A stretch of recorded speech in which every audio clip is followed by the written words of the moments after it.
Hi everyone. Tonight, we're going to explore something that might sound strange at first: why being an Egyptian pharaoh wasn't as glorious as you might think.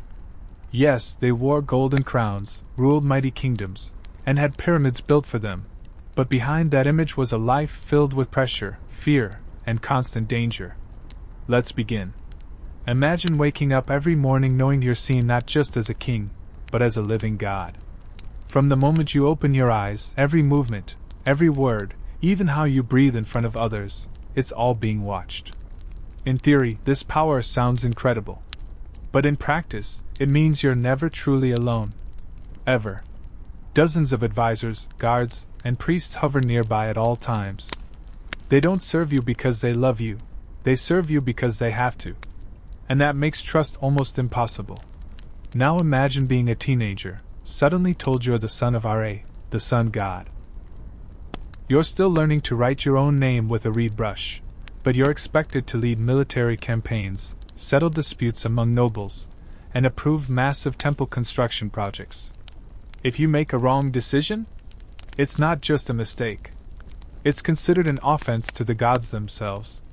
And those around you, advisors, generals, high priests, they're all older, more experienced, and often just waiting for you to fail. Or worse.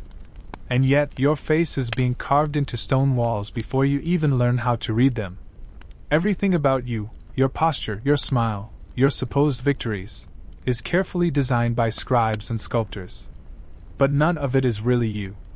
You're more of a symbol than a person. And symbols don't get to have bad days. They don't get to say, "I'm tired," or "I don't know what to do." Even food isn't simple. Meals are delivered in gold dishes. But what's the point if the royal kitchen has to taste everything first, in case it's poisoned? You can't just eat grapes in peace. You have to wonder whether someone wants you dead. And that's just the morning. As the sun climbs higher over the Nile, casting long shadows across the palace floor, you're already knee-deep in rituals.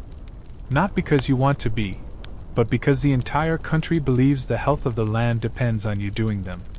If the Nile doesn't flood this year, bringing life to the soil, people will starve. Crops will fail. Entire villages will wither. And guess who they'll blame? Not the weather. Not chance. You, the Pharaoh. The so-called God-king who failed to please the heavens. You can't even sneeze without someone interpreting it as an omen. Did you dream last night? Good. The priests want to hear every detail. What color were the animals? What direction did the wind blow? Was there water? Fire? All of it matters, supposedly. And if you don't dream, or if your dreams are disturbing, they'll still twist it into a message. Maybe the gods are angry. Maybe your ancestors disapprove. Maybe you need to sacrifice something, an offering of bread, incense. Or sometimes, something far more serious. Even when you're not in a temple, you're surrounded by layers of politics so dense you could choke on them. The high priests of Ammonius? They don't really work for you. They answer to their own god, and their temples control so much land and wealth that, in some eras, they held more power than the pharaoh himself. If you tried to oppose them, cut their funding, limit their influence, it could mean civil unrest. Or worse, quiet whispers in the dark, questioning your divine right to rule. And then there's your family. In theory, they're loyal. In reality, they're watching your throne like hawks. Your brothers, your cousins, even your wives or sons, they all have something to gain if you disappear. Poison was always a possibility. So was a knife during a hunting trip, or a carefully staged accident on the palace stairs. You can't take a walk in the garden without guards. You can't sit alone by the Nile without someone shadowing your every step. You might live in a palace made of stone and gold, but it's a cage. You are, quite literally, a prisoner of your own image. And when you do try to rule, every decision has consequences. If you raise taxes, the people suffer. If you lower them, the military complains. If you go to war, thousands die in your name. If you don't, you're seen as weak. No matter what, someone is always unhappy. Someone is always watching. And someone, somewhere, is always waiting for you to slip. By midday, the palace is alive with motion, but none of it brings you joy. Courtiers whisper in corners. Scribes deliver scrolls, each one filled with matters too urgent to delay. There's unrest in a southern province. A priest claims to have seen a bad omen in the sky, a hawk flying west instead of east. A stone broke off a statue of you during last night's storm. All of these are treated as potential signs of failure, even betrayal. You are expected to act, to speak with certainty, to appear in control. But inside? You feel none of it. Pharaohs were told they were chosen by the gods, born into a divine bloodline stretching back generations. That sounds reassuring, until you realize what it really means. You don't get to be your own person. You inherit everything. The victories, the enemies, the grudges, the debts, the expectations. If your grandfather started a war, you might be expected to finish it. If your father signed a treaty, you might be bound by it even if times have changed.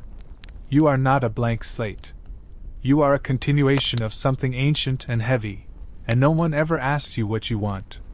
Your name, the one they carved into monuments, isn't even yours alone. Most pharaohs had at least 5 official names. One for the throne, one for the gods, one to show your Horus in human form, and others still. Each one carefully constructed to link you with eternity. But they're more like masks than names. The more titles you gain, the more invisible you become. And yet, failure is personal. If the grain stores run dry, it's not your ministers who take the blame. If a pyramid collapses during construction, no one curses the architect. They whisper that the pharaoh has lost the god's favor. And once people begin to believe that, your reign becomes fragile. Even the most loyal generals start to wonder how long the divine spirit will protect you. The isolation is complete. You have wives, but many of those marriages were political. A daughter of a foreign king to seal an alliance. A cousin to preserve the royal bloodline. You may have children, but they're raised more by tutors and priests than by you. You're surrounded by people, servants, guards, advisors, yet there's no one you can speak to freely. No one who sees you as just a human being. And then there's the constant ritual of death, not yours, but everyone else's. You attend the funerals of nobles, advisors, generals. You bless tombs and perform rites. You listen as priests chant spells from the Book of the Dead. It's a daily reminder of your own end. And unlike others, your death will not be peaceful. It will be public, ceremonial, and deeply political. Even in life, you are always preparing for death. As the evening breeze moves across the desert and sips through the narrow windows of your palace, you're reminded of something most kings don't have to think about daily: your own tomb. Because while you're still alive, issuing decrees and appearing before crowds, deep beneath the sands, workers are carving out the place where your body will one day be laid to rest. Most people think of the pyramids, giant monuments of stone rising against the sky. But those were mostly built during Egypt's Old Kingdom, centuries ago. By the time of later pharaohs, the focus shifted underground. Deep in the Valley of the Kings, tombs were cut into rock, hidden to avoid grave robbers. The goal was secrecy, not glory. And yet your tomb still had to be perfect, filled with art, spells, treasures, and chambers. All designed to ensure you'd pass safely into the afterlife. And here's the part most people never think about: planning your tomb starts almost the moment you take the throne. You appoint an overseer, allocate thousands of workers, and issue commands about the exact design. What spells should line the walls? What scenes should be painted? Battles, hunting, offerings to the gods? What objects should be buried with you, from golden statues to bowls for food? You're alive, giving orders. But everything you decide is for a world you'll never see. Some pharaohs ruled for decades, and their tombs grew larger, more elaborate, more expensive. But others died young, and their resting places were left unfinished, hastily patched together in a matter of weeks. That fear always lingers. What if you die tomorrow? Will the tunnel be long enough? Will the proper charms be carved? Will the gods accept you, or will your spirit wander for eternity, lost in the do-it? And all of this costs labor. Thousands of men carving stone in the blistering heat. artists working by flickering oil lamps to finish detailed murals in narrow halls.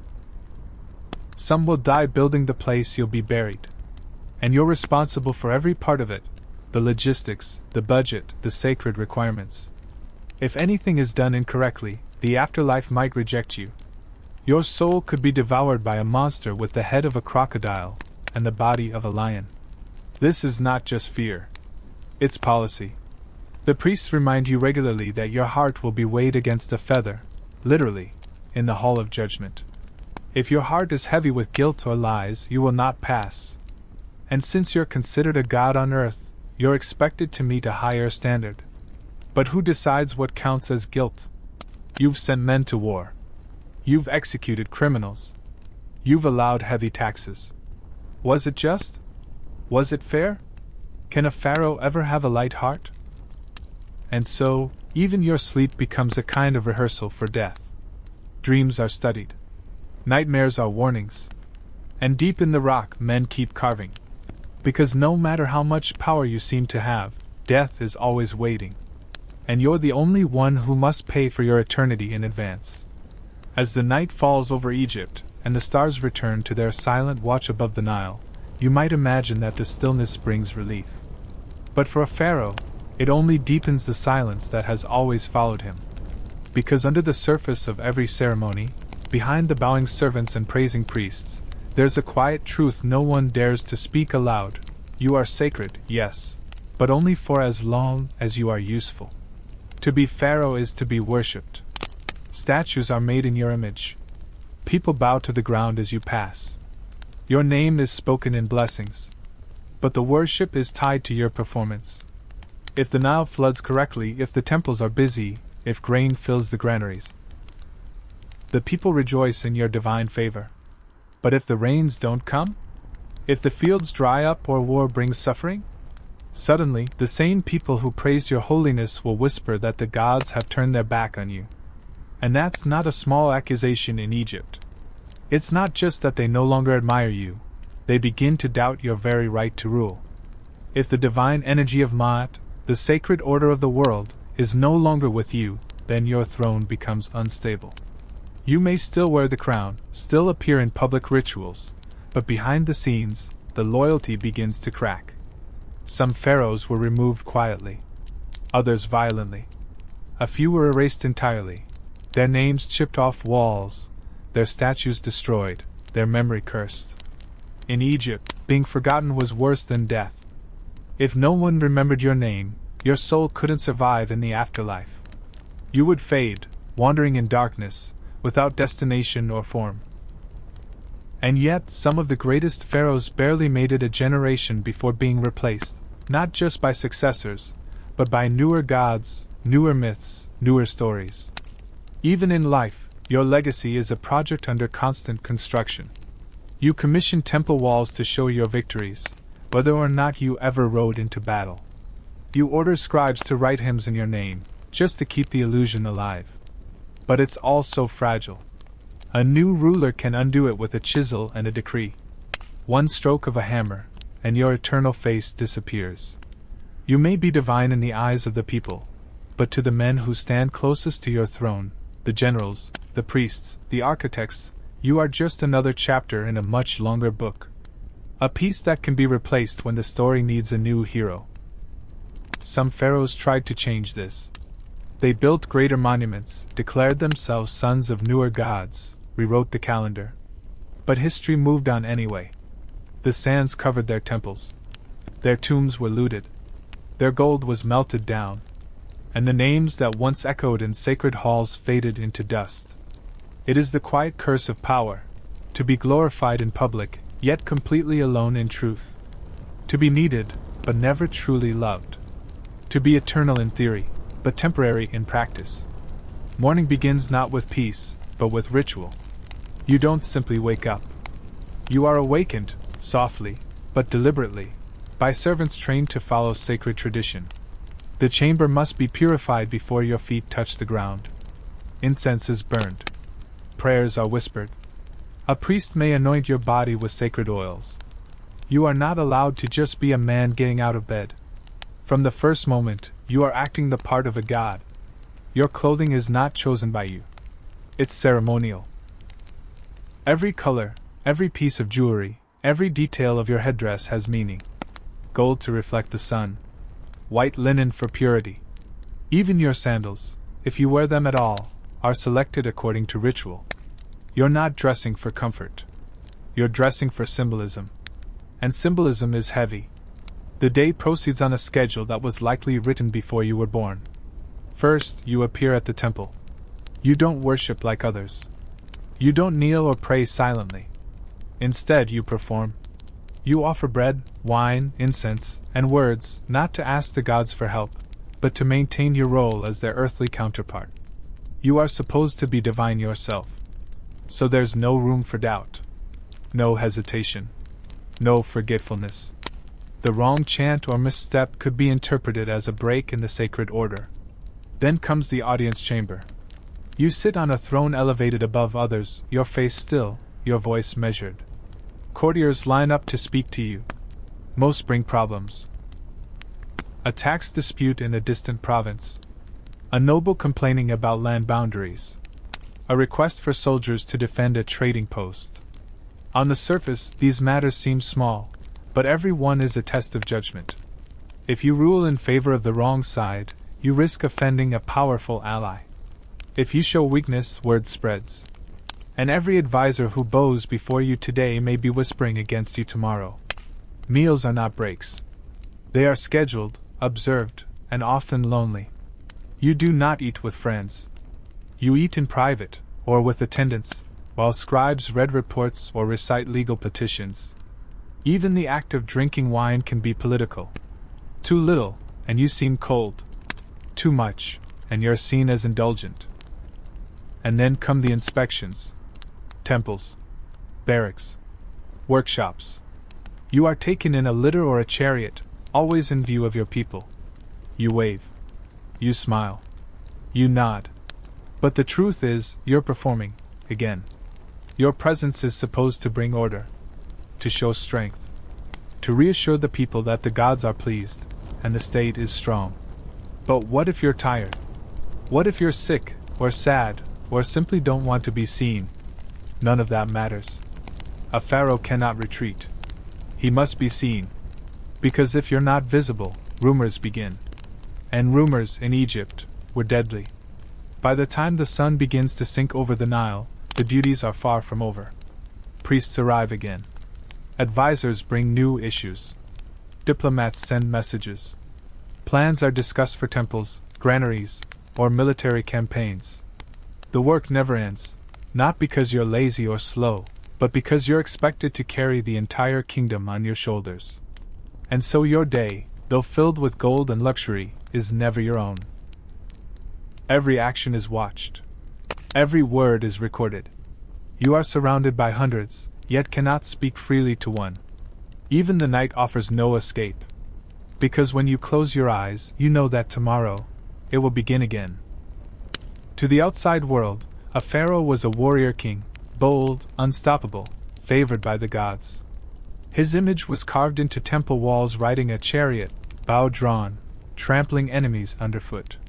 In those scenes, he is larger than life, towering over the battlefield, untouched by fear or pain. But the truth behind those stone images was far more complicated. Egypt was not always at war. For long stretches of time, there was peace. Trade flowed through the Red Sea. Foreign dignitaries brought tribute. Diplomacy was strong.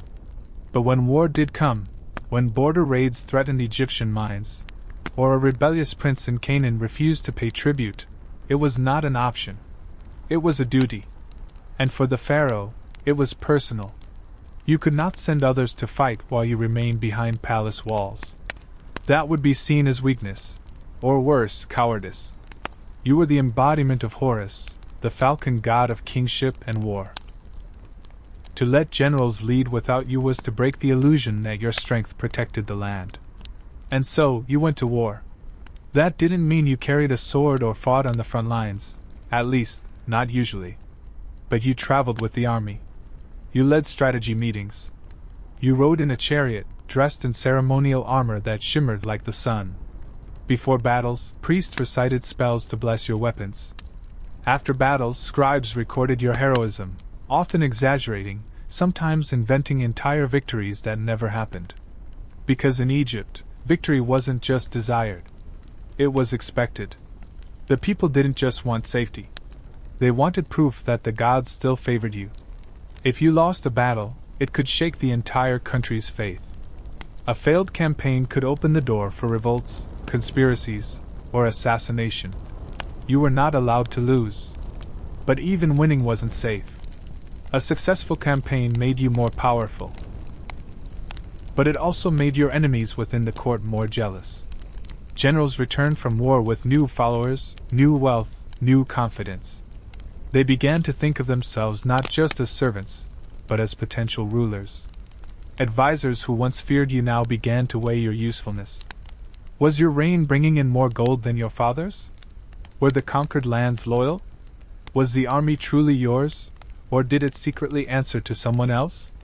And the cost of war was enormous. Men conscripted from farms didn't always return. Families grieved. Supplies ran thin. If a campaign dragged on for too long, the people suffered, even if you were technically winning. Victory still had to be paid for in grain, bronze, timber, and lives.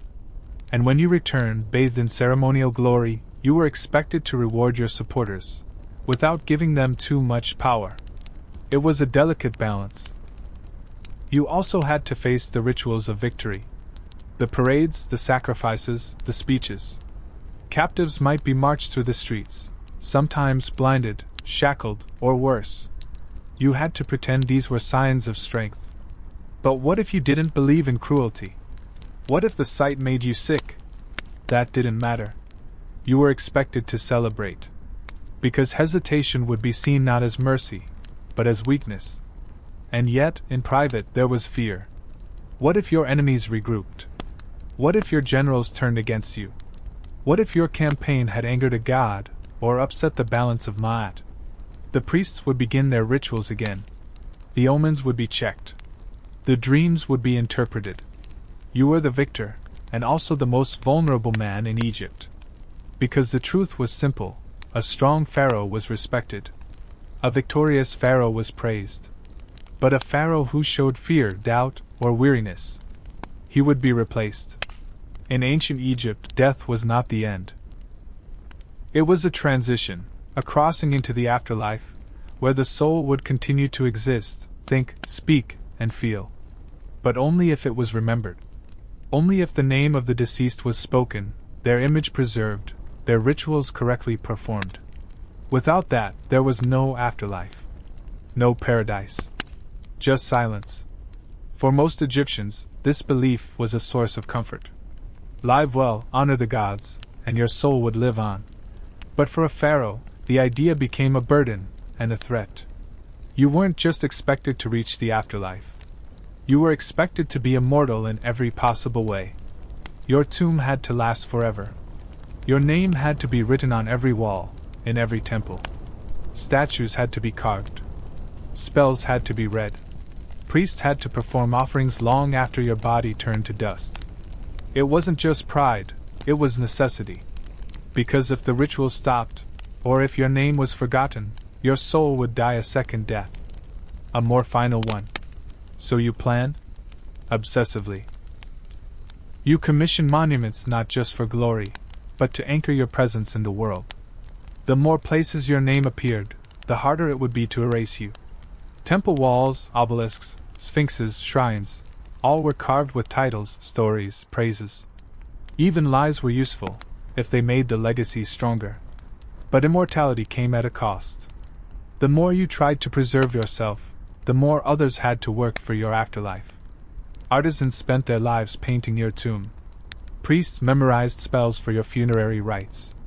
Grain was taken from harvests to fund your mortuary cult. And generations after your death, people were still expected to perform rituals in your name, even if they never met you, even if they didn't believe in you. You also knew the risks. Other pharaohs had been erased. Their tombs looted, names scratched off, legacies rewritten.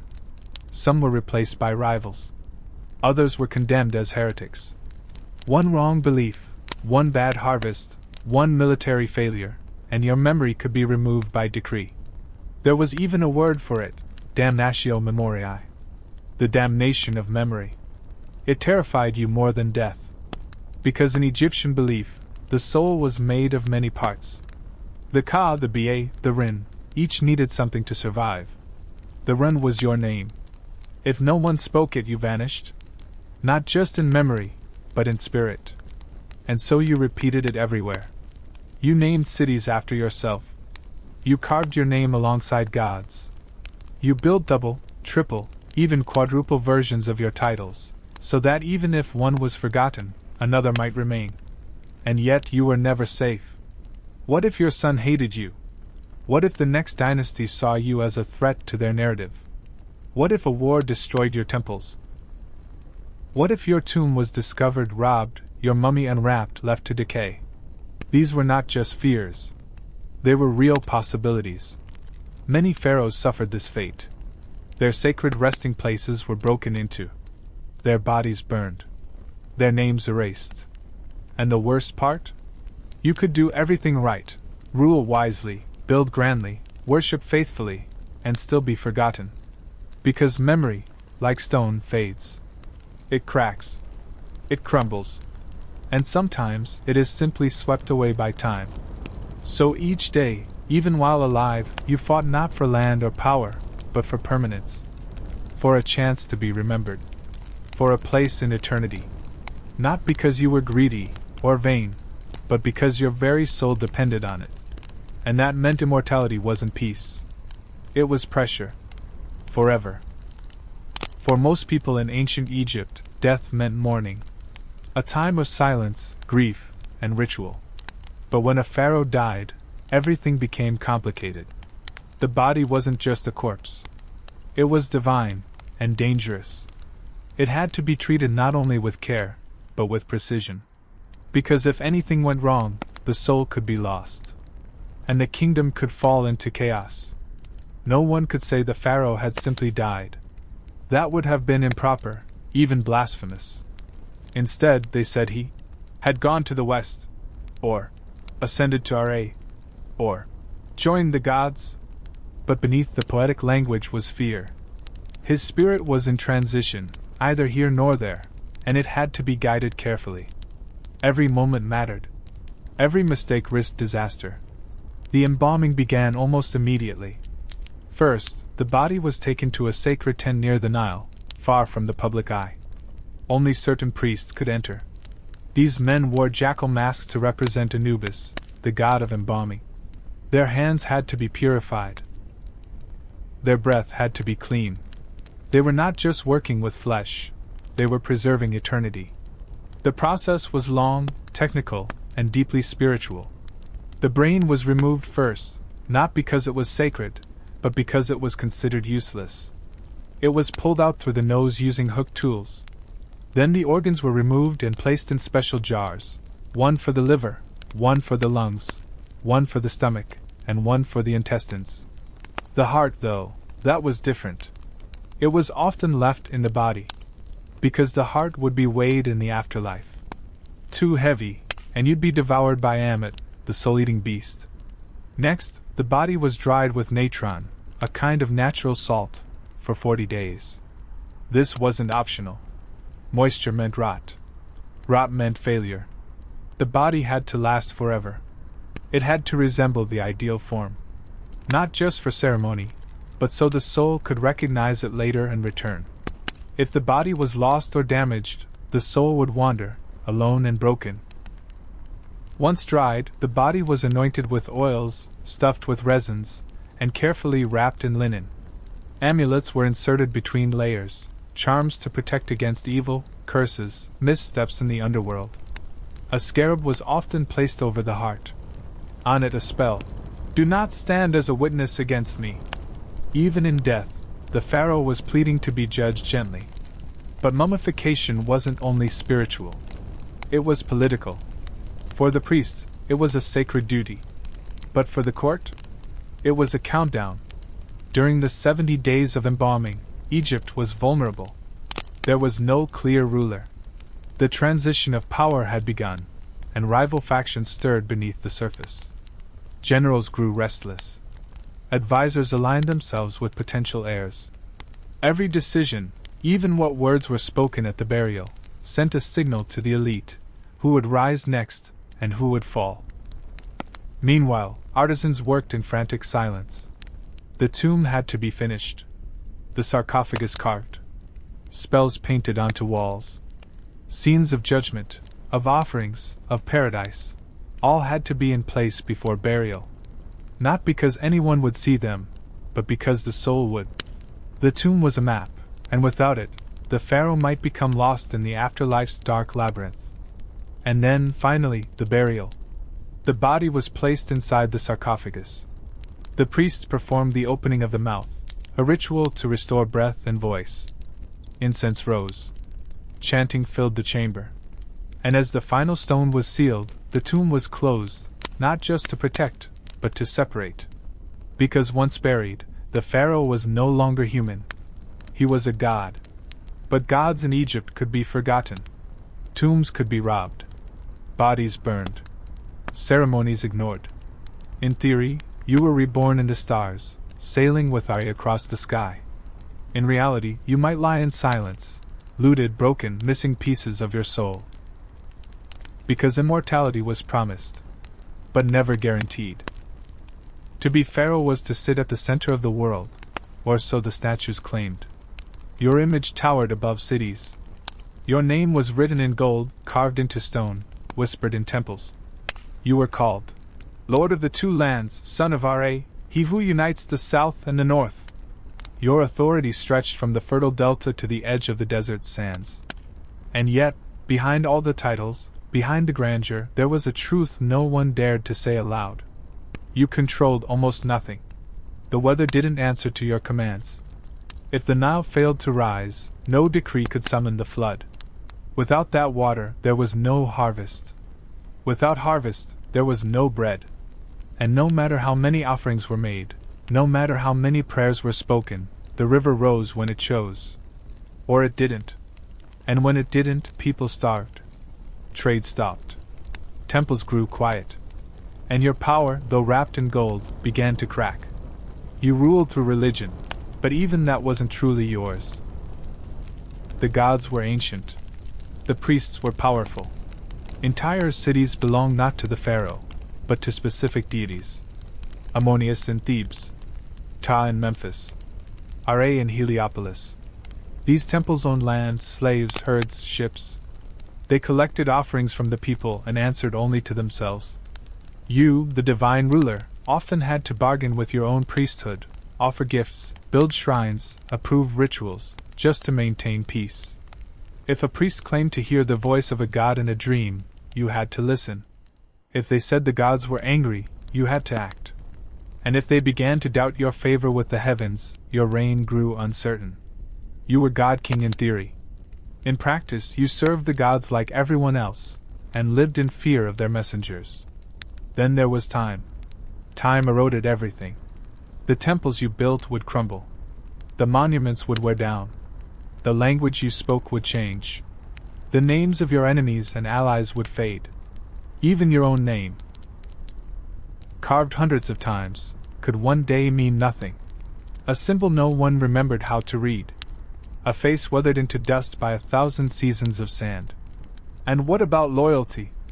You might sit on the throne, but every person around you had a knife, not always in their hand, but in their thoughts. Your advisors smiled when you spoke, but their loyalty was not eternal. It was convenient, useful, conditional. The generals who swore to defend you also watched your age, your strength, your heirs. If you faltered, they counted. If you hesitated, they whispered.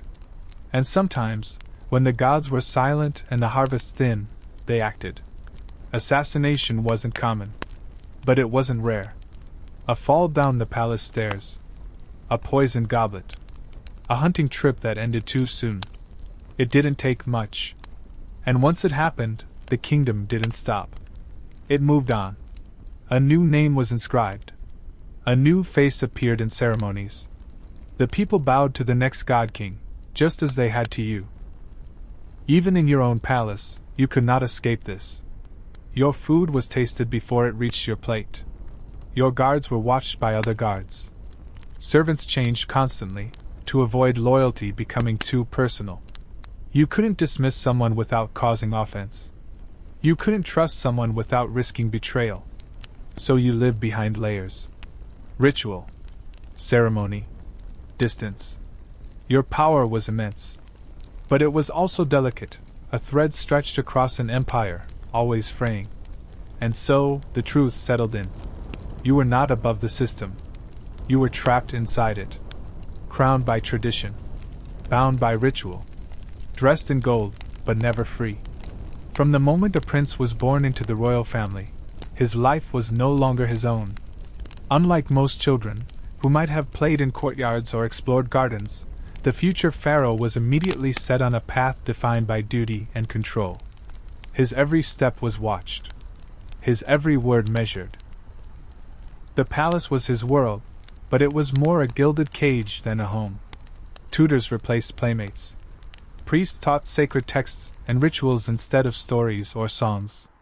Lessons were strict, memorizing names of gods, learning the complex calendar, mastering the arts of diplomacy and war. Failure was not an option, for mistakes could cost lives, not just his own, but those of his people. He was trained to embody Ma'at, the cosmic order, in every action, every thought. Yet, what did it mean for a child to carry such a burden? To learn that a single wrong word could bring chaos, famine, or death? Childhood innocence faded quickly, replaced by anxiety and the weight of impossible expectations. His mother, often a queen of political alliance rather than affection, was a distant figure. Affection was a luxury. Affection was a risk. Too much love could cloud judgment or show weakness. And as he grew, so did the threats around him. Brothers, cousins, even trusted servants might see him as an obstacle. The throne was a prize many coveted, and so the boy was taught to watch his back, to be cautious even in the quietest moments. Yet despite all this, he was still a boy, curious, confused, lonely. But the world saw only the future pharaoh, not the child inside. The boy's education was relentless. Every day brought new lessons designed to shape him into a ruler worthy of the gods. He was taught to read and write hieroglyphs, not as a pastime, but as a sacred duty. Every symbol held power. The wrong stroke could change meaning and invite disaster. History was drilled into him. He learned of ancestors who ruled wisely and those who fell from grace. Their stories weren't mere tales, they were warnings. He was expected to remember every detail because his fate was tied to theirs. To repeat their successes and avoid their mistakes was a sacred charge. His teachers were priests, but they were also spies. They watched his behavior, measured his patience, his temper, his obedience. There was no room for rebellion or curiosity that challenged the order. Questioning the divine right of kings was unthinkable. Physical training was equally harsh. The future pharaoh needed to embody strength and courage. He learned to ride horses, handle weapons, and command soldiers, not for fun, but as preparation for the battlefield he would one day lead. Play was a privilege he couldn't afford. At court, the boy learned another lesson. Politics was a game where friends were few and enemies many. He saw whispered conversations and felt eyes on him even in silence. Trust was dangerous. Loyalty, fragile. Every smile hid motives. But even with all this pressure, the boy was still human. He felt fear when alone. He craved affection he could never openly seek. He made mistakes behind closed doors. And yet, none of this was allowed to show. The world saw only the future ruler, a god in training. And so, from his earliest days, the pharaoh's path was set, not one of freedom or joy, but of endless obligation and silent sacrifice. The royal family was a fortress of secrets, but also a battlefield of ambition. Blood did not guarantee loyalty. In fact, it often meant the opposite. Every smile at court was measured, every gesture weighed for meaning. Behind closed doors, alliances shifted like desert sands. Brothers watched each other with guarded eyes. Some plotted silently, waiting for the right moment. Cousins whispered in corridors, trading rumors like currency. Even mothers, bound by duty, sometimes placed politics above affection. The throne was not a gift, it was a prize to be won, or defended with deadly cunning. You were never truly alone, but you were never truly safe. The heir learned early that family dinners were more than meals, they were tests. Questions disguised as conversation. Comments layered with hidden threats. A wrong word could spark a feud. A careless glance could be remembered and used against you years later. Trust was a luxury only fools could afford.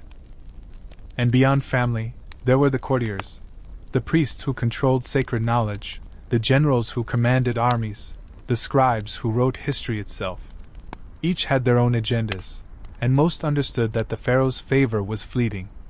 They sought power behind the throne, building factions and spreading whispers. At times, the future king felt surrounded by shadows. Yet outwardly, you had to show strength. To smile when your stomach twisted with fear. To stand tall when your heart ached with loneliness. Because the people looked to you for certainty. To be the living God who held the chaotic world together. The man who never faltered. It was a role learned in childhood, rehearsed in every word, every step, every breath.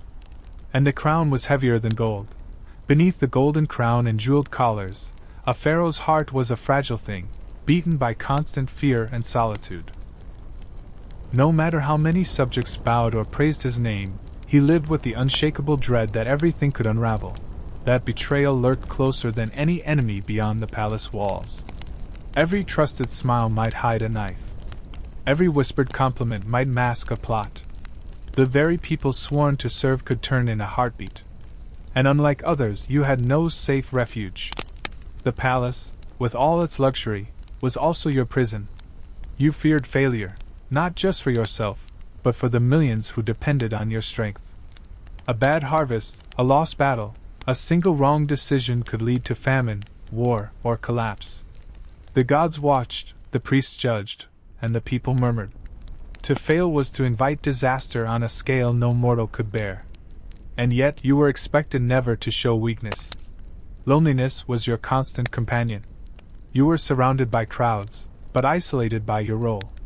Friends were distant or false. Family was wary. Counsel was calculated. Even sleep was stolen by restless thoughts, worries about enemies, about the future, about death. No one could share the burden. No one could ease the pressure. And so, behind closed doors, the pharaoh was a man who carried the weight of a nation, a god who longed for rest, a ruler who dreamed of escape. But escape was impossible. Because the crown was not just a symbol. It was a chain. And the throne was a lonely place to stand. Fears shaped every choice you made. As pharaoh, you were both the sword and the shield of Egypt, tasked with protecting your people but also wielding power to keep order. The line between mercy and cruelty was razor thin, and one misstep could shatter everything. You had to appear strong, unwavering in judgment, decisive in punishment. Your word was law. But cruelty had its costs. Too harsh, and you risked rebellion. Too lenient, and chaos spread like wildfire. Each sentence you passed was a calculation, a gamble on loyalty and fear. In your courts, justice was swift. Thieves were punished publicly, traitors executed. But sometimes, mercy was necessary to hold fractured alliances together. You pardoned nobles to secure their loyalty. You rewarded generals who had shown weakness with titles to buy their silence. This constant balancing was exhausting. You never knew if you were ruling or surviving. Behind the palace walls, you struggled to keep friends close but not too close. Those you trusted could betray you, but isolation bred paranoia. The court was a web of alliances and betrayals, where a smile could mask a dagger. Even your closest advisors were chosen not for friendship, but for reliability. You tested them, watching their reactions. You listened to whispers and weighed rumors. Every decision required caution. The wrong choice could mean the end of your reign.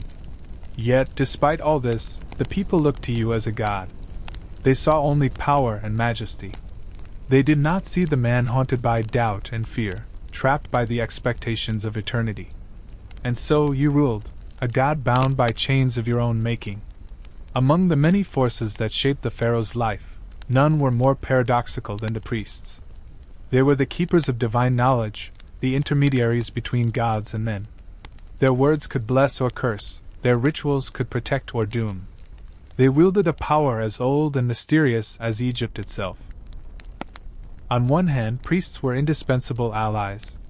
They maintained the sacred order, Ma'at, ensuring the gods remained pleased and the cosmos in balance. Their temples were centers of wealth, learning, and influence. Without their support, the pharaoh's claim to divinity could crumble. The priests performed rituals that legitimized the king's rule. They conducted ceremonies that reaffirmed his connection to gods like Ra, Osiris, and Ammonius. They interpreted omens, read dreams, and consulted oracles. Their blessings were vital before war, before harvest, before building temples. They were the divine voice that whispered power into the king's ears. But their power was also a threat. Priests controlled vast resources. Temples owned land, slaves, herds, and treasuries. They collected taxes and offerings from the people, independently of the pharaoh's administration. Their influence could rival that of generals or governors.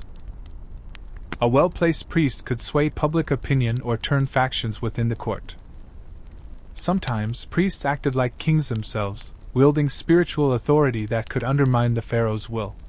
They could declare a king unworthy, cursed by the gods, or out of favor.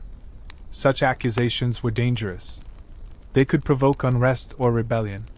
The relationship was a delicate dance of cooperation and competition. The pharaoh had to support the priesthood, building new temples, granting privileges, funding elaborate festivals, to secure their loyalty. But he also had to keep them in check, wary of their ambitions. Some kings tried to centralize power by controlling priest appointments. Others reduced temple wealth or reformed religious practices. This balance was never easy. When a pharaoh was strong, he commanded respect and could manage the priests. But when weak or unpopular, priests could become kingmakers, or breakers. They might support rival claimants or encourage dissent. For the pharaoh, priests were both his greatest supporters and his most vigilant watchdogs. Their favor could elevate him to divine status. Their scorn could bring ruin. And because the priests guarded secrets beyond mortal understanding, the king often felt like a student to them, powerful, yet dependent. His crown rested not only on his head, but on their whispered blessings. In the end, the throne was not just a seat of political power. It was a place where divine and mortal forces collided, and the pharaoh stood at the fragile center. Though the Nile was Egypt's lifeblood, the lands beyond its fertile banks were sources of constant challenge and threat. As pharaoh, you were not only ruler of a kingdom but guardian of borders fragile and wide.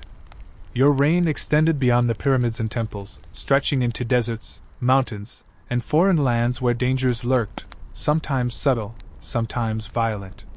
Egypt's neighbors were diverse and powerful. To the north, the Levantine city-states and kingdoms demanded tribute or defied authority. To the south, Nubian kingdoms had their own ambitions, sometimes allies, sometimes foes.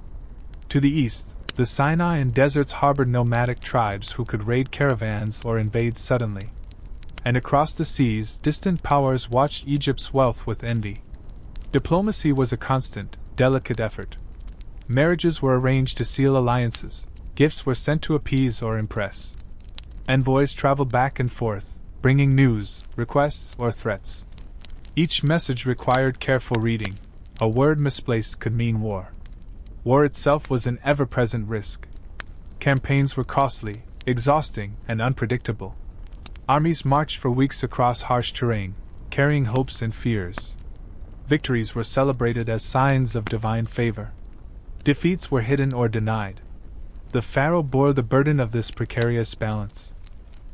His decisions shaped not only Egypt's security but its economy and culture. Trade routes opened or closed based on treaties or conflict. Exotic goods, cedar from Lebanon, gold from Nubia, lapis lazuli from afar, arrived or disappeared, affecting craftsmen, merchants, and priests alike. Yet foreign powers also brought new ideas and religions, influencing art, politics, and beliefs within Egypt's walls. The pharaoh had to navigate not only military threats but cultural currents that could undermine tradition or inspire reform. This external pressure amplified internal tensions. When foreign enemies seemed strong, factions at court questioned the king's strength. When trade faltered, peasants grumbled. When borders were insecure, nobles plotted. The pharaoh's rule was a constant balancing act between strength and diplomacy, power and compromise. In a world where alliances shifted like desert sands, a pharaoh's reign could be ended by a single misstep. A failed treaty, a lost battle, a betrayal from within. And so, beyond the Nile's peaceful waters, danger was always near. As years passed, the gilded cage that was the pharaoh's life grew smaller, tighter, and colder. What once felt like a throne of power slowly transformed into a prison of shadows and silence. The passage of time brought no relief, only deeper loneliness and an ever-present anxiety that gnawed at the soul. The people praised the king as a god, but they could not see the man beneath the mask. Behind the elaborate headdresses and royal robes was a human being trapped by endless responsibility. Each morning, the rituals began anew, the ceremonies repeated, the expectations unchanged. The pharaoh's youth faded, replaced by wrinkles and weariness few witnessed. His closest companions were shadows on palace walls. Friends were cautious or absent. Family was fractured by ambition. Trust was fragile, and the fear of betrayal never eased. Night brought no rest. Sleep was often broken by nightmares, visions of crumbling temples, angry gods, rebellious subjects. The silence of the palace echoed louder in the dark. The pharaoh awoke alone, with only his thoughts and fears as company. The weight of eternity pressed down. The demand to be perfect, immortal, and divine was relentless. Any sign of weakness was dangerous. Yet, perfection was impossible. Every decision carried consequences that could haunt generations. As age advanced, the fear of legacy grew sharper. Would the kingdom hold? Would the gods remain pleased? Would his name survive the ravages of time? Would his successors honor him, or erase his memory? The isolation was profound. Power was absolute, but the cost was the loss of self. The throne was a lonely seat from which to watch the world, and oneself, fade. In these silent moments, the pharaoh was less a god and more a man, fragile, uncertain, desperately clinging to the role imposed upon him since birth. To the world, the pharaoh was a living god, surrounded by wealth, power, and adoration. Yet beneath the golden veneer lay countless personal sacrifices few ever saw or understood. The price of divinity was not just political, it was deeply human. From birth, the pharaoh's life was given over to duty. Childhood play was replaced by lessons in statecraft and ritual. Affection was limited, often withheld, as love could be seen as weakness or distraction. Even family bonds were strained by the relentless pursuit of power and legacy. As he grew, freedom became an illusion. Every action was scrutinized, every word weighed. Privacy was a forgotten concept. The palace walls, though grand, felt suffocating. Trusted friends were scarce, and betrayal a constant threat. Relationships were carefully managed. Marriages were political tools, forged to secure alliances rather than for love. Children were heirs, not companions. The pharaoh rarely saw genuine affection, only the roles others played to survive within the court. The physical toll was immense. Endless ceremonies demanded energy and presence. Feasts, processions, and offerings filled days, leaving little time for rest. Illness was a risk, but showing weakness was not an option. Pain was endured silently, masked behind a serene, divine facade. Mental exhaustion was profound. The burden of ruling a kingdom where a single misstep could lead to disaster weighed heavily. The pharaoh bore the hopes of millions, the judgment of priests, the ambitions of rivals. In solitude, he faced doubts and fears that no one else could share. Was he truly worthy? Would his reign be remembered? Could he protect Egypt from the storms within and without? The crown was a heavy burden, gilded but unyielding. It demanded sacrifice, of self, of happiness, of freedom. And the cost was a life lived not as a man, but as a god in chains. The Pharaoh's army was both shield and sword, the backbone of Egypt's power and security.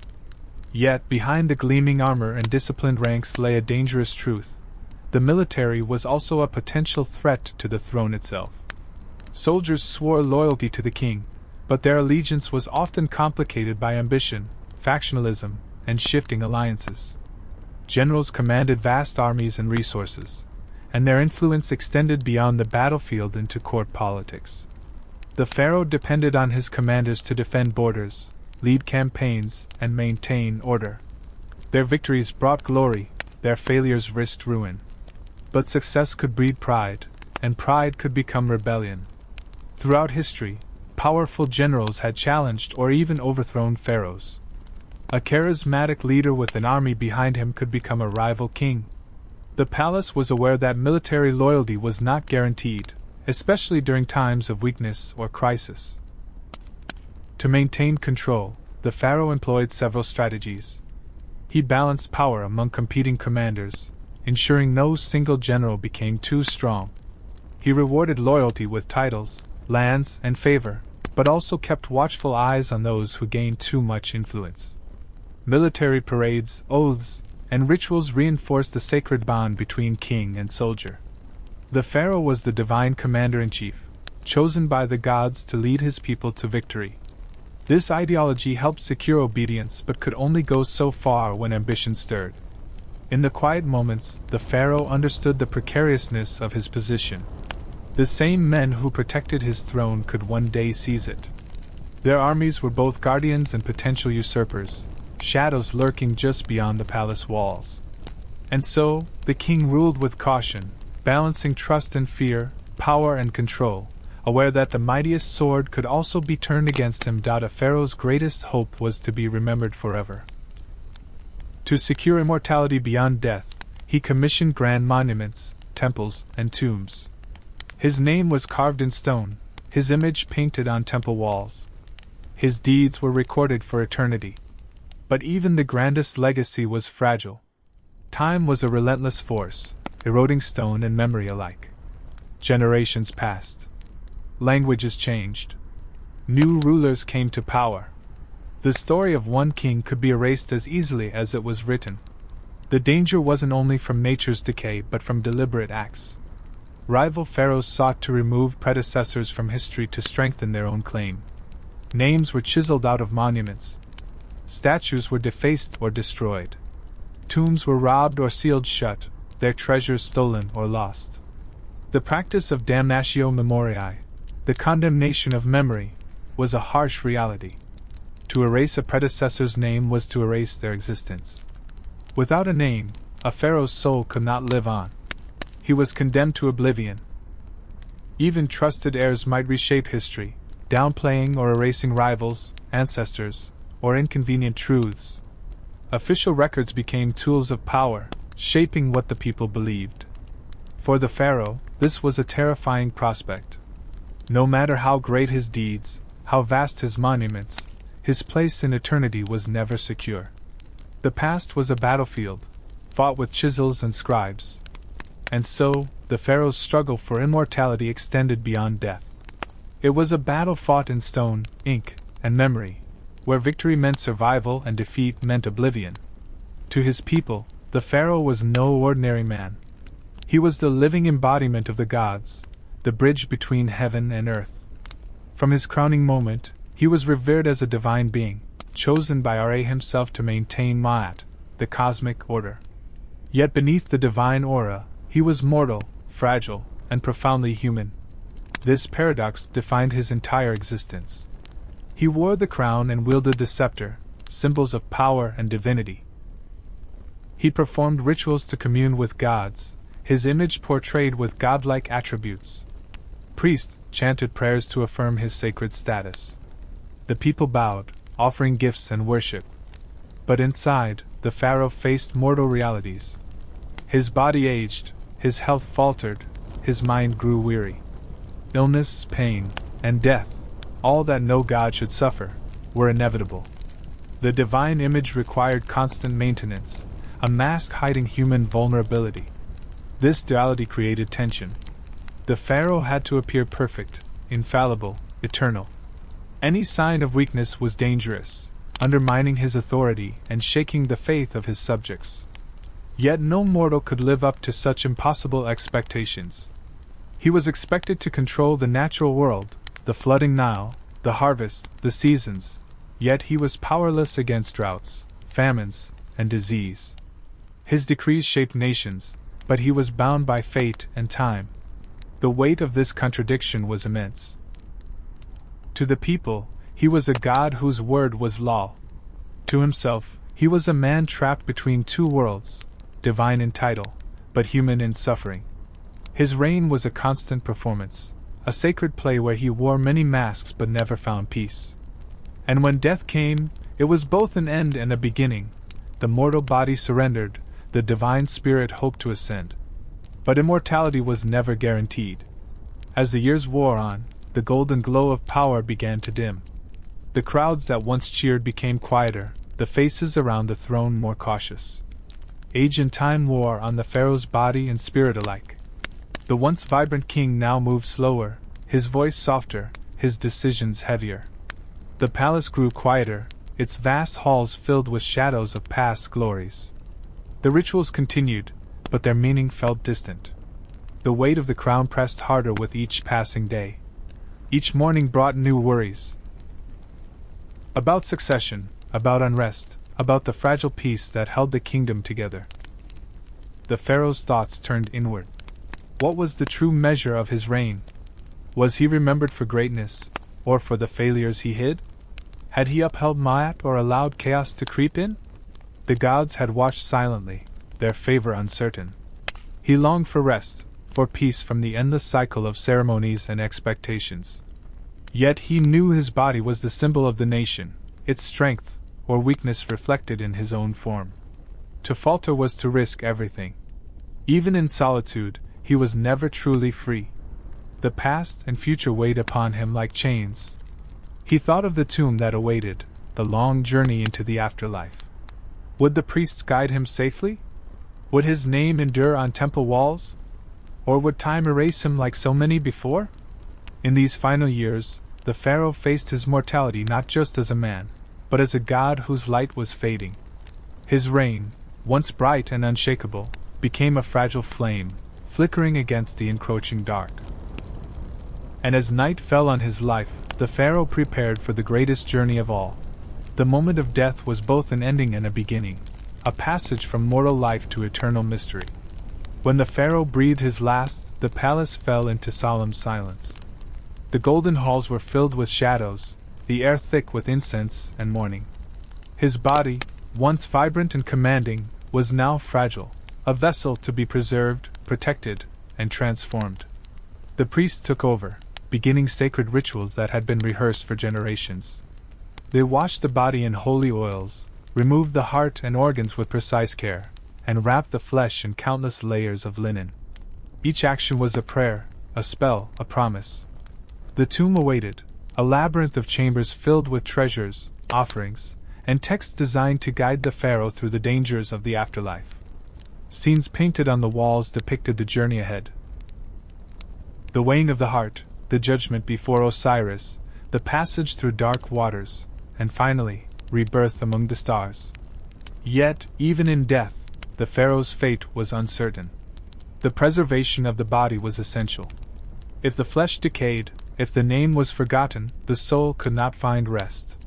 The spells and amulets guarded against curses, thieves, and misfortune. But tombs were vulnerable, to plunderers, to time, to nature. The pharaoh's legacy hung in delicate balance. The grand ceremonies closed with final prayers and offerings. The stones sealed. The silence deepened. The living departed, leaving the god-king to his eternal vigil. In the darkness of the tomb, the pharaoh's journey continued, a voyage through myth and memory, hope and fear, toward the dream of immortality. And the world above moved on, ever-changing, while the name of the pharaoh waited, to be remembered or forgotten. To be an Egyptian pharaoh was to live a life few could imagine, surrounded by splendor yet shackled by endless duty, revered as a god yet haunted by mortal fears. The golden crown was both a symbol of power and a weight heavier than any man could bear. From birth, the future king was molded not for happiness or freedom, but for a role that demanded perfection. Every moment was watched, every action measured. Childhood was sacrificed to rituals and lessons. Family was a court of secrets and rivalries. Trust was scarce, and betrayal a constant shadow. The Pharaoh ruled a vast kingdom, commanding armies, priests, and subjects. Yet his power was fragile, subject to the whims of nature, the ambitions of others, and the inscrutable will of the gods. The Nile's flood, the favor of priests, the loyalty of generals, all could change with a breath, threatening collapse. Behind the majestic temples and grand ceremonies was a man alone, burdened by fear, loneliness, and doubt. His body aged, his spirit wore thin. The throne, for all its glory, was a prison gilded in gold. Death brought no true escape. The elaborate burial rites promised immortality, but the pharaoh's legacy depended on fragile stone, shifting politics, and the memory of generations. To be forgotten was the greatest curse, a fate that swallowed kings whole. And yet, despite it all, the pharaoh endured. He carried the weight of his people and gods with solemn grace, knowing the crown was more than a symbol. It was a burden passed down through centuries, a link between mortal and divine, chaos and order, past and future. To be pharaoh was to be eternal, not in life, but in legacy, a legacy written in stone, shadowed by human cost, and illuminated by the flickering hope that one day, the name might live forever.